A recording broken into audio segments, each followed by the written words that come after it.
Alright guys, so today I'm going to show you how to make a bottle. So we're just going to cone up and down until it's feeling pretty centered. Then you're going to go through all the steps that you would for a regular cylinder. You're just going to push down at the top and push in with your heel of your hand to get it centered. If it's not centering, you're probably going to need to do some more coning up and down or wedging.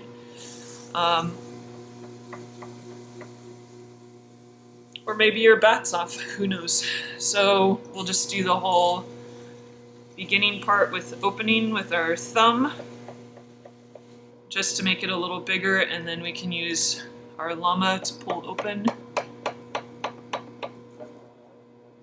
If you're not sure how deep the bottom is, then you should probably get a needle tool and check it. But for my demo, I don't really care how thick the bottom is, because I probably am not saving this. And then just like normal, you're going to make the notches or the divots on the sides of the wall. Then you're going to keep your fingers separated and do the S-curve squeeze to pull the wall up. Not that any of you know what that means, but it's okay.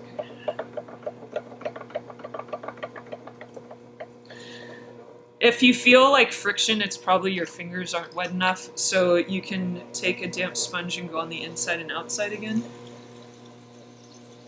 Push into the wall again with both fingers and come straight up.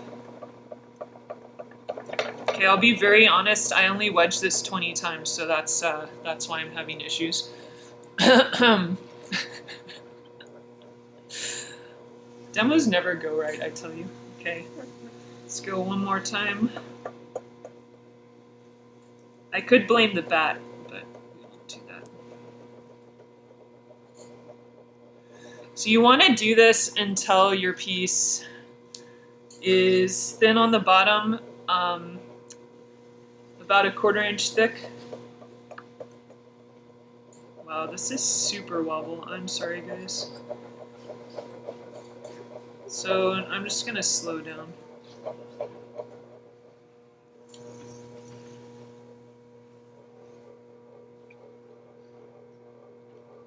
Do a correction pass here.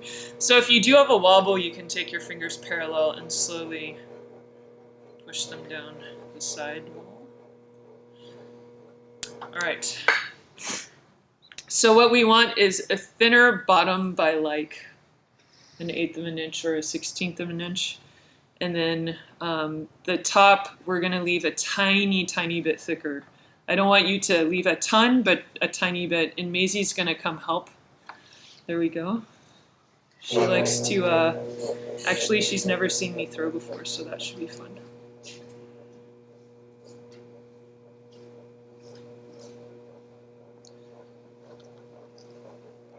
So one more pass to get everything evened out.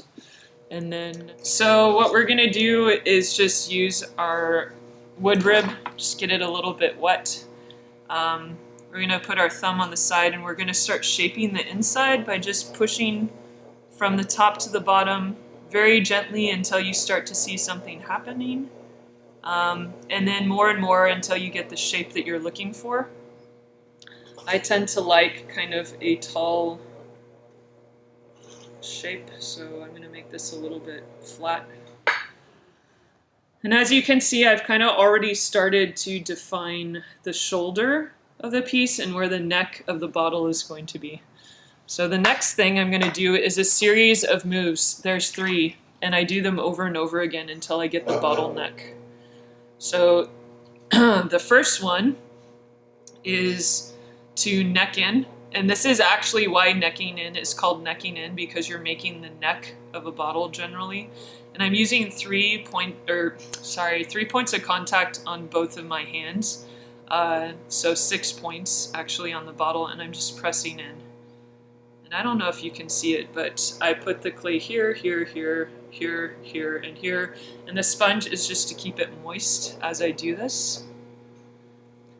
So I don't want to go too fast, too far, or else I'm going to lose my shoulder and everything's going to collapse. So I neck in first. The second thing I'm going to do is now I'm going to push the clay up my finger. So I'm going to have my hand on the inside, and you can't see this. So I will try to rotate and see if this is a better. Yeah, we'll try that. So I'm gonna keep my finger on the inside. I might need to add some water again. It's okay if Maisie comes up here again. I'm just gonna push in over my finger, and that's gonna actually compress the clay a little bit and make that a little bit stronger. Maisie, you just splashed clay on my face. Are you okay with that? And then, so I'm gonna repeat the first 2 steps. So neck it in, then you're gonna push up the wall and into your finger. So the next step is actually to throw it. So that's the 3rd step. So you can use your regular throwing technique and just kind of pinch here to get your notches and then pull up. And you can see it kind of thin that out, but it also compresses it and makes it a little bit stronger. And then you're just gonna go through those over and over. So you're gonna, oh, and don't forget, at this point, make sure you get all the water out of the bottom. If you don't, it will crack. And also make sure that you have measured it, because otherwise you will never know how thick this is. So I would measure the walls and the bottom, unless you're really good at like thumping it to hear how thick it is. So what I'm gonna do is just poke this through the sidewall until I can see it on the inside. So I can actually see it with my eye a little bit, and then I pull it out, and then I would measure that. So I probably should have thinned it out a little bit more, but that is a 1/4 inch, and that's about what you want. So we're gonna go with it. It'll be a thicker bottle, and if I want to trim it more, I can later. So then I'm just gonna pull that. I'm gonna neck it in again. I'm going to put my finger on the inside. I'm gonna pull it this way inward towards the center, and notice how everything thins out a little and gets more necked.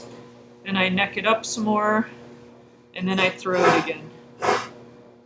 And as you can see, it's not always even, but it's very hard to make bottles very even as you're working on them.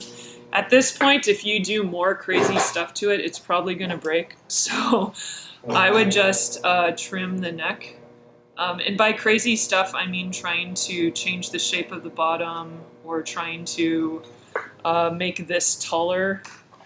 So once you're done with the shape, you're just gonna want to cut off the bottom with either like one of these wood ribs or, you know, the long throwing sticks with the pointy end.